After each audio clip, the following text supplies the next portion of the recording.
अशोक छत्रपति श्री शिवाजी महाराज की जय। धर्मवीर छत्रपति श्री संभाजी महाराज की जय। भारत माता की जय।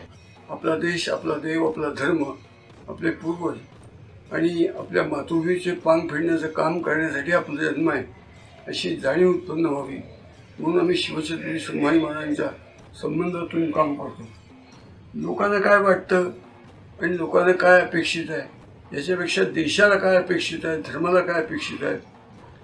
आज सुद्धा स्वातंत्र्य दिन जरी आपण साजरे करत असलो तरी स्वातंत्र्य ज्याला म्हणायचं त्याचा साक्षात्कार झालेला हा समाज अजिबात शून्य सुद्धा नाही आहे। लोक देशात आहेत पण देशाबद्दलची कळकळ, आत्मीयता, आपुलकी आणि जगाच्या पाठीवरती एक अत्यंत स्वाभिमानी राष्ट्र म्हणून पण जगलं पाहिजे ही अंतःकरणाची ओढ लोकांच्या अंतःकरणात नाही। संभाजी भिडे कोण आहेत असं जर मला कोणी विचारलं तर मी सांगेन की संभाजी भिडे हे एका युवकाचं नाव आहे। होय, बरोबर ऐकलत तुम्ही, एक युवक, 90 वर्षाचा युवक। तसं बघायला गेलं तर संभाजी भिडे कोण हे सांगणं खूप अवघड आहे, कारण ते एक तपस्वी आहेत, व्रतस्थ आहेत, शिक्षक आहेत आणि समाज सुधारक पण आहेत। सुदृढ शरीर आणि सुदृढ मन असणारा समाज निर्माण व्हावा हे त्यांच्या जीवनाचं व्रत आहे आणि म्हणूनच ते व्रतस्थ आहेत आणि समाज सुधारक आहेत। याच व्रतासाठी त्यांनी आयुष्य वाहून घेतलंय म्हणून ते तपस्वी। तरुण पिढीला ते मार्गदर्शन करतात आणि म्हणून शिक्षक, असं बरंच काही सांगता येईल। आजच्या तरुणांनाही लाजवल असं गुरुजींचं काम आहे। गुरुजींच्या आयुष्याकडं किंवा त्यांच्या दिनचर्येकडं पाहिलं की त्यांचं मोठेपण लक्षात येतं। ते पहाटे लवकर उठतात, 6 ते 8 या वेळेत मुलांच्या बरोबर व्यायाम करतात। गुरुजी मुलांना सतत व्यायामासाठी प्रोत्साहन करतात, त्यासाठी प्रत्यक्ष भेटतात, व्यायामाचं महत्त्व पटवून देतात। इतकंच नाही तर त्यांच्याबरोबर स्वतः व्यायाम करतात या वयातही, आणि म्हणूनच सुरुवातीला मी त्यांना युवक असं म्हणालो। गुरुजींचं राहणीमान अगदी साधं आहे।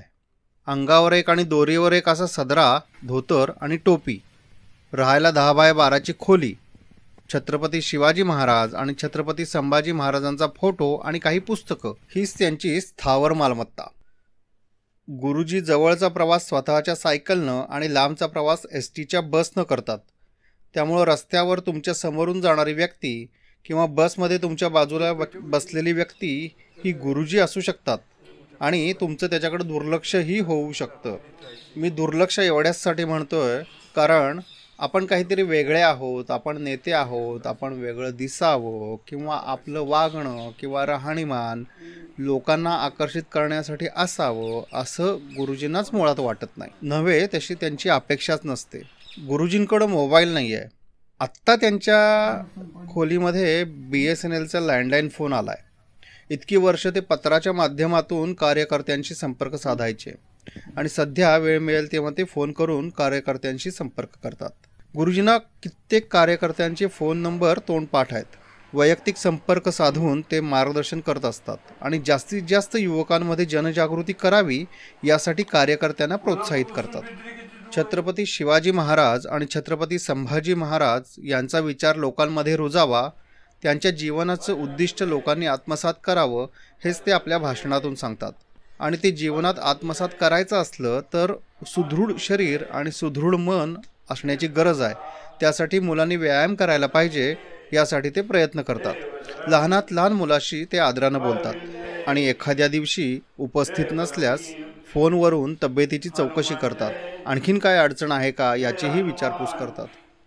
हे सगळं करण्यासाठी त्यांनी शिवप्रतिष्ठानची स्थापना केली आहे। राजकारण आणि अर्थकारण यांचा शिवप्रतिष्ठानमध्ये लवलेशही नाही आहे। कोणाला काय अपेक्षित आहे यापेक्षा देशाला काय अपेक्षित आहे हे महत्त्वाचं आहे।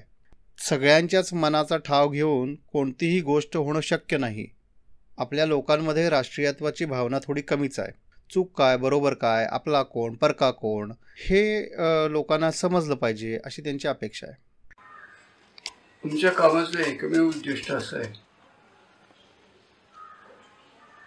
की उभोच्या पिढीतल्या तरुणांना शिवछत्रपती आणि धर्मवीर छत्रपती संभाजी महाराज यांच्या जीवनाचा साक्षात्कार व्हावा आणि त्या दोघा महापुरुषांच्या आदर्शाच्या प्रकाशातच आपण आपलं मातृभूमीचे पांग फेडण्याचं काम करावं. प्रत्येक हिंदू मनुष्य जन्माला येतो, तो आला आला प्राणी जन्मास आला, गेला गेला देह टाकूनही गेला, एवढ्याच प्रकारचं जीवन जगून त्यांनी इथं राहू नये. तर त्यांनी आपला देश, आपला देव, आपला धर्म, आपले पूर्वज आणि आपल्या मातृभूमीचे पांग फेडण्याचं काम करण्यासाठी आपला जन्म आहे अशी जाणीव उत्पन्न व्हावी म्हणून आम्ही शिवछत्रपती संभाजी महाराजांच्या संबंधातून काम करतो. आमचा प्रमुख उद्देश असा आहे की उगवती पिढी ही कोणत्या विचाराची, कोणत्या आचाराची, कोणत्या उद्दिष्टाची असावी. तर शिवछत्रपतींच्या अंतःकरणाची, संभाजी महाराजांच्या अंतःकरणाची, वृत्तीची, प्रवृत्तीची, मनस्थितीची, देहवादाची, इच्छाकांक्षेची, कार्यकर्तृत्वाची पिढी बनावी याच्यासाठी अनेक कार्यक्रमाच्याद्वारे आम्ही प्रयत्न करत असतो. आमच्या याच्यामध्ये अन्यथा राजकारण, सत्ताकारण, अर्थकारण याचा लवलेश स्पर्शसुद्धा नसतो. लोकांना काय वाटतं आणि लोकांना काय अपेक्षित आहे याच्यापेक्षा देशाला काय अपेक्षित आहे, धर्माला काय अपेक्षित आहे. शेकडो वर्षाच्या स्वातंत्र्याच्या अंधकारातून 70-72 वर्षापूर्वी बाहेर पडलेला हा देश आजसुद्धा स्वातंत्र्य दिन जरी आपण साजरे करत असलो तरी स्वातंत्र्य ज्याला म्हणायचं त्याचा साक्षात्कार झालेला हा समाज अजिबात शून्यसुद्धा नाही आहे. तर आमचं जीवन उद्दिष्ट शिवछत्रपती संभाजी महाराजांच्या अंतःकरणाचा आणि रक्तगटाचा समाज उत्पन्न करण्यासाठी आमची तडफड खटाटोप आहे. हिंदू लोकांना आपला कोण, परका कोण, वैरी कोण, कैवारी कोण, शत्रू कोण, मित्र कोण, योग्य काय, अयोग्य काय, उपकारक काय, मारक काय, देशाला लाभकारक काय आहे, त्रासदायक काय आहे याचा विवेक करून वागण्याची इच्छाशक्ती उत्पन्न करणं हे खरं या देशातल्या सगळ्या गोष्टीतली प्रमुख गोष्ट ती आहे. लोक देशात आहेत पण देशाबद्दलची कळकळ, आत्मीयता, आपुलकी आणि जगाच्या पाठीवरती एक अत्यंत स्वाभिमानी राष्ट्र म्हणून पण जगलं पाहिजे ही अंतःकरणाची ओढ लोकांच्या अंतःकरणात नाही आहे. दुर्दैवाची गोष्ट अशी की सगळ्यांच्याच मताचा ठाव घेऊन कधी कुठली गोष्ट होऊ शकत नाही. सगळ्यांची कुवतही ते जाणण्याची आणि पचवण्याची नसते. पण लोकशाहीच्या जमान्यामध्ये प्रत्येक जण शहाणा आणि प्रत्येक जणच बुद्धिमान त्याच्यामुळं घोळ झालाय. आचरणाव्यतिरिक्त बोलण्यानी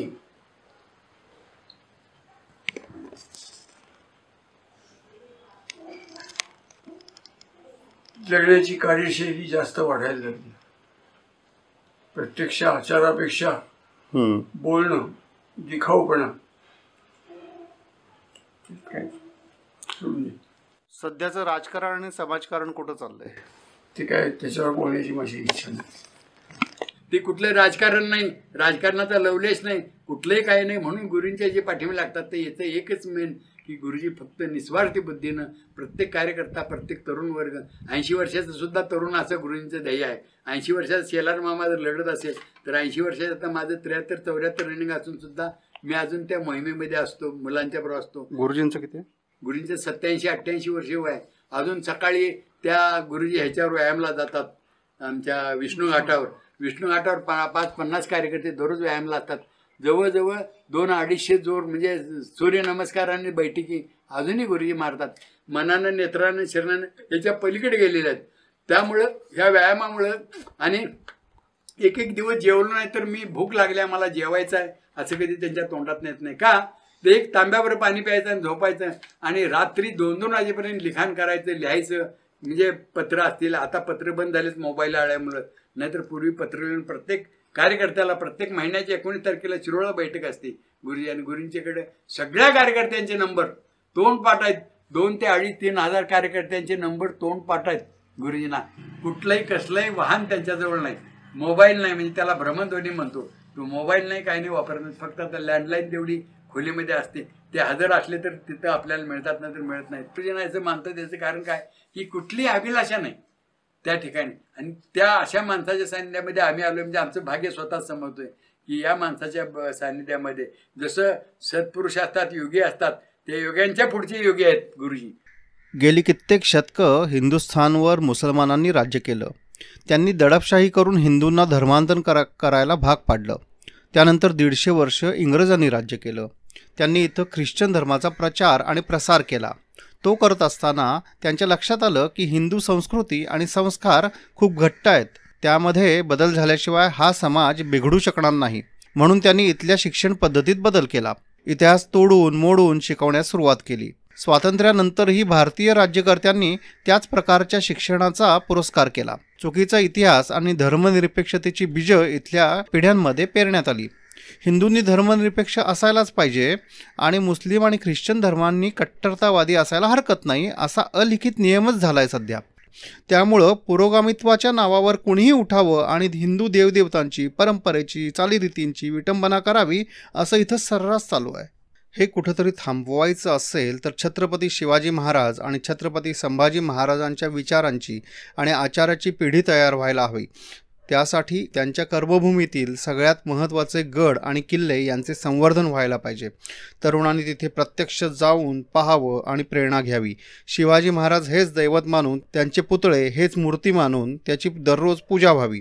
गडांवर मोहिमा काढाव्यात. दुर्गामाता दौड गावागावात सुरू व्हावी.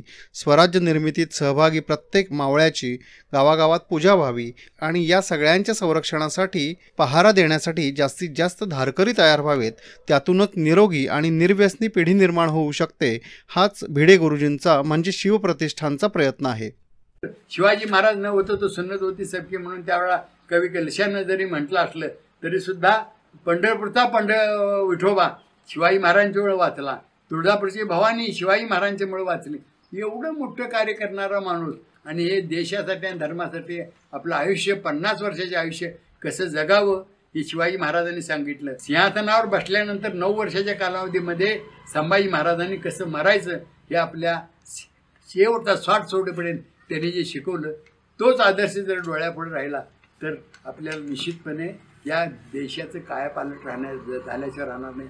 इतिहास गरजूंनी कटुसत्य सांगे, टेचू सकाल येवना, जरी व्हाल जागे, संपूर्ण नाश हरीचा कधी ना कराल, विश्वात राष्ट्र म्हणून कधी ना टिकाल. विश्वात राष्ट्र म्हणून टिकायचं असेल तर आरी म्हणजे शत्रू, त्या शत्रूचा समूळ नाश करायचा असेल तर शिवाजी महाराजांच्या पदस्पर्शानं पावन झालेली भूमी आहे.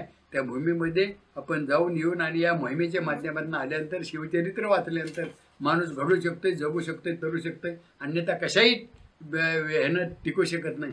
आमचा समाज संपूर्ण हिंदू समाज भकत चाललाय, बेकार होत चाललाय. क्रमांक 1चा समाज आपला बेकार होत चाललाय. या समाजासाठी आपण काय करायचं की नाही म्हणून गुरुजींचा आदर्श डोळ्यापुढे ठेवून हिंदुत्वाचं काम म्हणजे उठून लगेच कोणाला तरी जातीला आपण दंगा करावा, मारावा हा उद्देश नाही. पण आपल्या देवदेवताचं संरक्षण किंवा आपल्या धर्माचं, आपल्या जातीचं आणि आपल्या लोकांचं. तर आज तरुण पिढी संपूर्ण भकत चालल्या.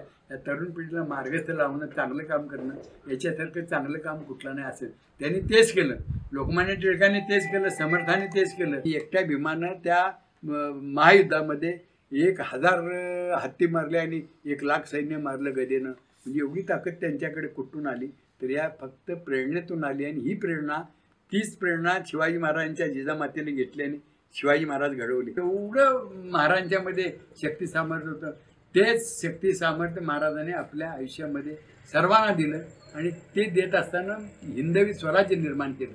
तोच आदर्श डोळ्यापुढे ठेवून शिवाजी महाराजांचा आदर्श, शिवाजी महाराजांचे वागणं, ऐकून चालणं, बोलणं आणि इतिहास सातत्यानं ऐकणं आणि वाचणं याच्यामुळे तरुण पिढी आता हळूहळू घडत चालली आहे. शिवाजी महाराजांची आराधना, त्या ध्येयानं प्रेरित झालेले शिवाजी महाराज, ज्या जिजामातेचे प्रेरणेनं झालेले शिवाजी महाराज, त्यांचा आदर्श आपण काय डोळ्यापुढे ठेवायचा आहे की नाही हा महत्त्वाचा मुद्दा.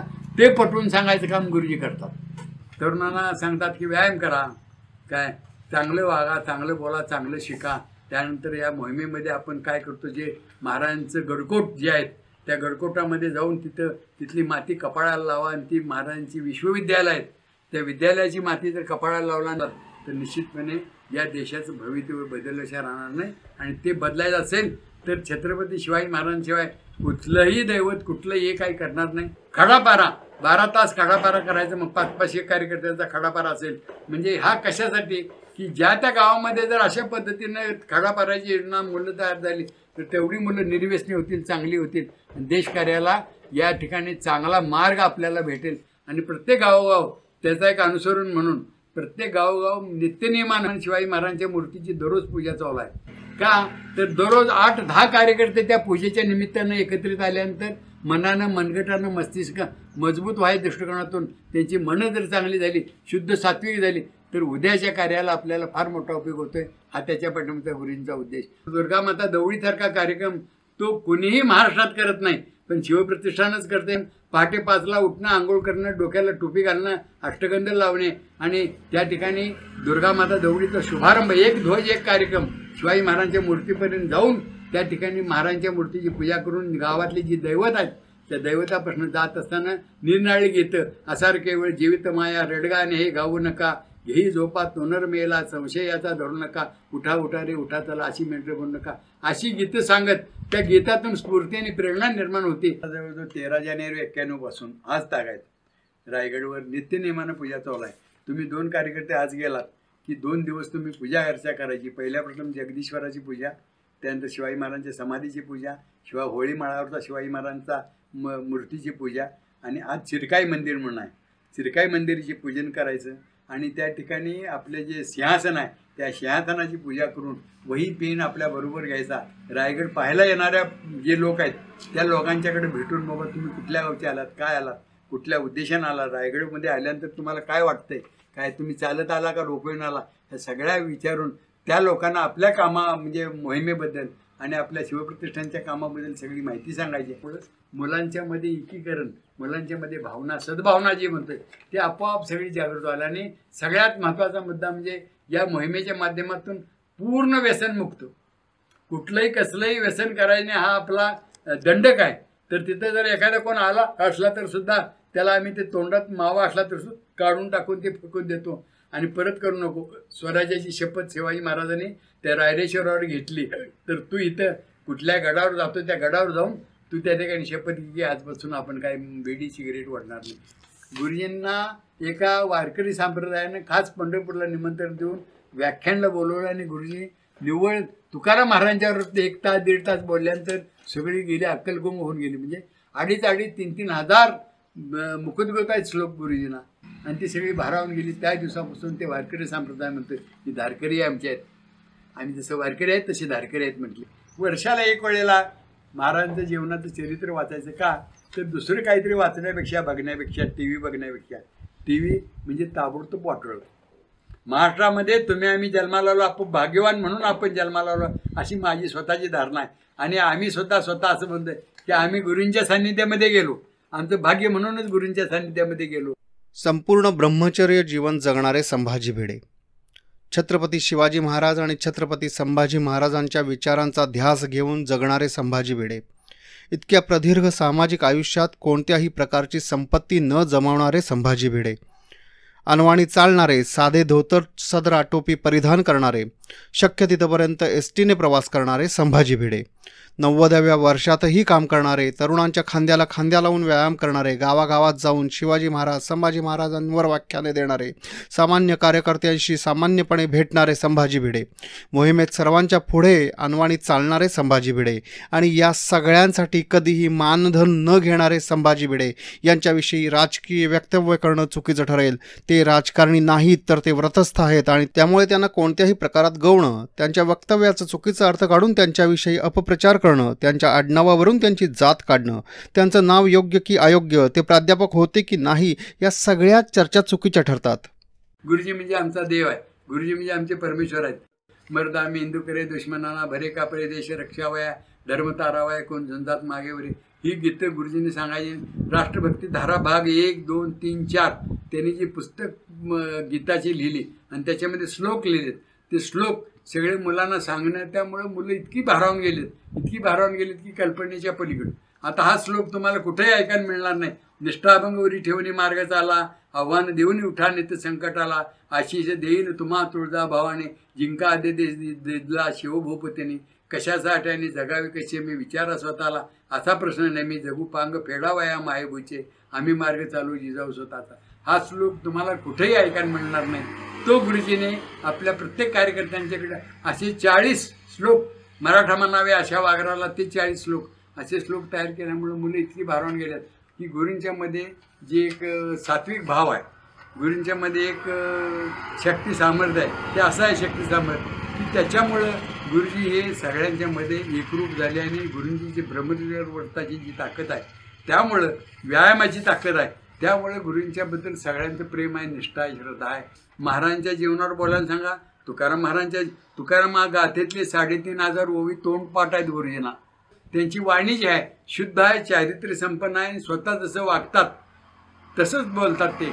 आणि कुठली कसली अपेक्षा नाही की मी एका ठिकाणी कार्यक्रमाला गेल्यानंतर त्या ठिकाणी मी थोडंसं मला जेवायला नाही मिळालं किंवा माझं येणं जाणं नाही मिळालं तर मी पुढच्या वेळेला जाणार नाही. पण गुरूंची कुठलीही अपेक्षा नाही, फळाची अपेक्षा न करता त्या ठिकाणी जायचं, व्याख्यान द्यायचं आणि पदरमोडीने जायचं आणि पदरमोडीने यायचा. अशी बरं का गुरूंची असणारी शिवाजी महाराजांची श्रद्धा, गुरूंची असणारं देवदेवतांच्यावर श्रद्धा आणि गुरूंचं जे आचरण आहे ते शुद्ध चारित्र्य संपन्न आचरण असल्यामुळं त्यांच्याकडे की विशेष दैवी शक्ती, वाचासिद्धी ज्याला म्हणतोय, की वाचासिद्धी त्यांच्याकडे प्राप्त अशी माझी स्वतःची धारणा. एक उत्पन्नाच्या दृष्टिकोनातून, लाभार्थाच्या दृष्टिकोनातून कसलाही आमची अभिलाषा नाही, अपेक्षा नाही.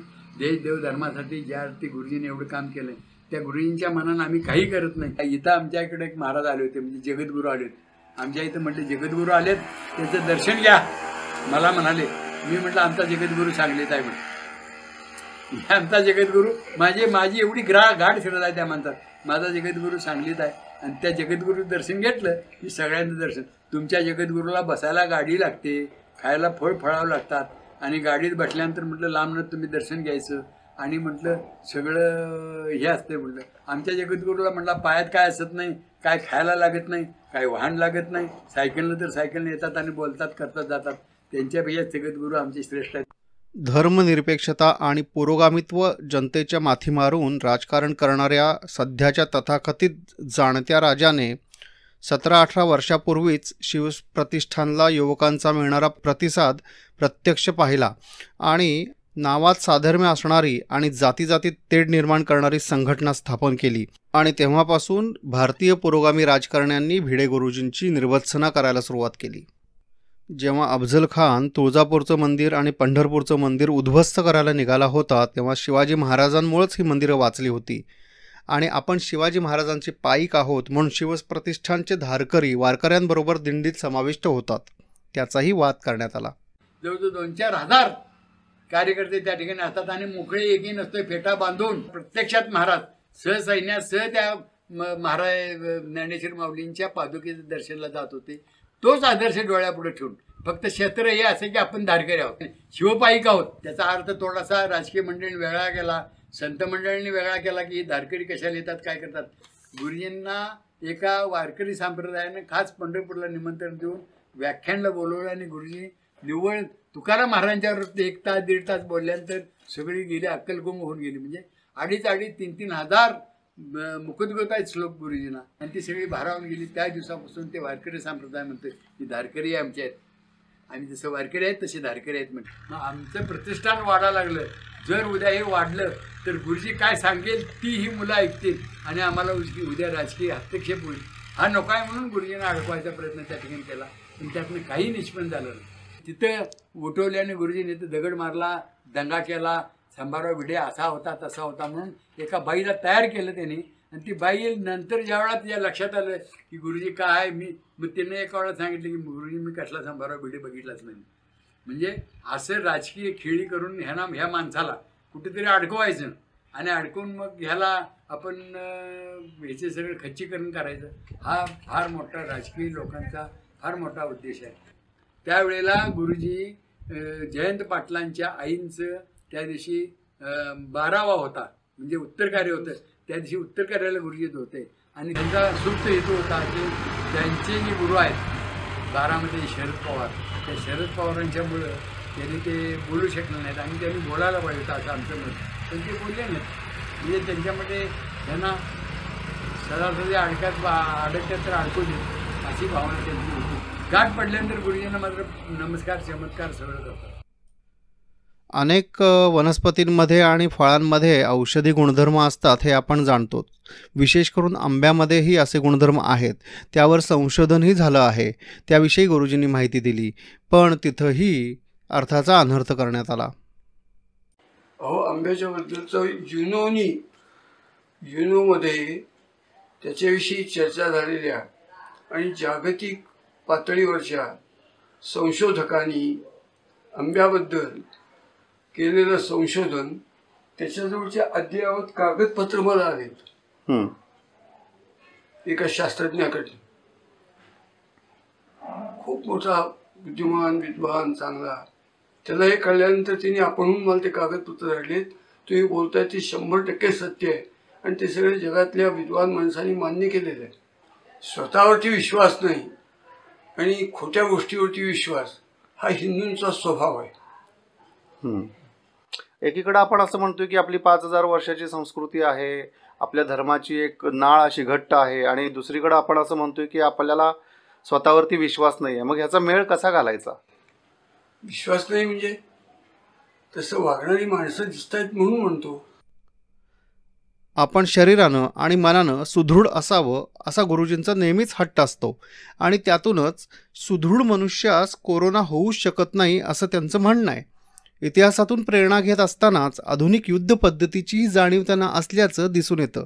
कोरोना हे चीननं जगाविरुद्ध पुकारलेलं आधुनिक युद्ध असल्याचं गुरुजी सांगतात.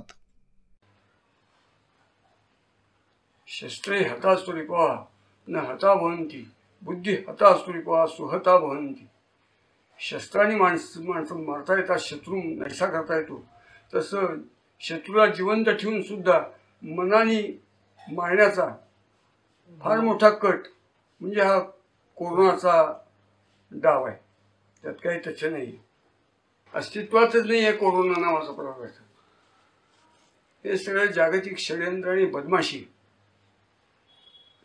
म्हणजे चीनने रणांगणावरती शस्त्राने हिंदुस्थानला पराभूत केलं 60-62 वर्षापूर्वी. आज मानसिकदृष्ट्या हिंदुस्थानला कायम पराभूत मनस्थितीत ठेवण्यासाठी केलेलं हे षडयंत्र आहे. सगळी समाजाची स्थिती उद्ध्वस्त करून टाकली आपण.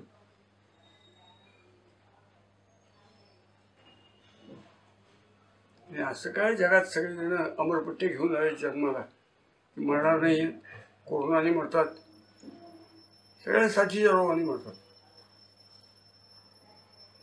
कोरोना हा रोग अस्तित्वात नसलेला आपण प्रस्थापित केला.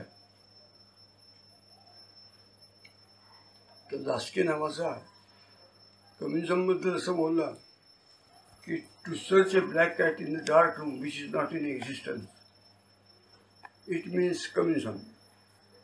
कम्युनिझम म्हणजे काय? अस्तित्वात नसलेल्या काळ्या रंगाचं अंधाऱ्या कोठडीत एखाद्या अंधाऱ्याने मांजर शोधत राहणं म्हणजे कम्युनिझम. तसाच कोरोना आहे. राहणीमान साधं असलं म्हणून माणूस सामान्य ठरत नाही. माणसाचं असामान्यत्व त्याच्या कर्तृत्वातून समजतं. गुरुजींच्या पाठीशी उभा असलेला तरुण वर्ग बघता त्यांचं मोठेपण लक्षात येतं. पण त्याचबरोबर देशाचे सध्याचे पंतप्रधान नरेंद्र मोदी हे संभाजी भिडे यांना गुरुस्थानी मानतात. यावरून गुरुजींचं मोठेपण वेगळं सांगण्याची गरजच उरत नाही. मी म्हटलं गुरुजी, म्हटलं एवढं मोदी तुम्हाला कसं मानतात? तर रावसाहेब म्हटले, मी ज्यावेळेस गुजरातला होतो म्हणजे अहमदाबादला, त्यावेळेस राष्ट्रीय सेवक काम करत असताना तिथं वर्ग घेत होतो. त्यावेळेला मी 25 वर्षाचा होतो आणि मोदी त्यावेळेला 15 वर्षाचे होते. आणि त्या वर्गाला मोदी येत होते आणि त्या दिवसापासून माझं गुरु शिष्याचं नातं ते मानतात. एवढं मोदी गुरुजींचं प्रेम मोदींचं आहे. त्याचं कारण काय? तेही त्या वृत्ती प्रवृत्तीचे आहेत गुरुजींच्या. लग्न होऊन सुद्धा रामदासांसारखे वागणं त्यांचं आहे. निरीच्छ वृत्तीचे आहेत. आपल्या या देशाला मोदींच्यासारखा पंतप्रधान भेटलं म्हणजे फार मोठं भाग्यवान असं मी स्वतः समजतोय. त्यांचा प्रचार करावा, पक्षाचा प्रचार करावा म्हणून नाही. जधी दाटतो पूर्णतः अंधकार, दिसे मार्ग ना लक्ष्य सर्वस्वी दूर, अशा संकटी कोणी ना घाबरावे, शिवाजी चरित्रा स्वभावे स्मरावे.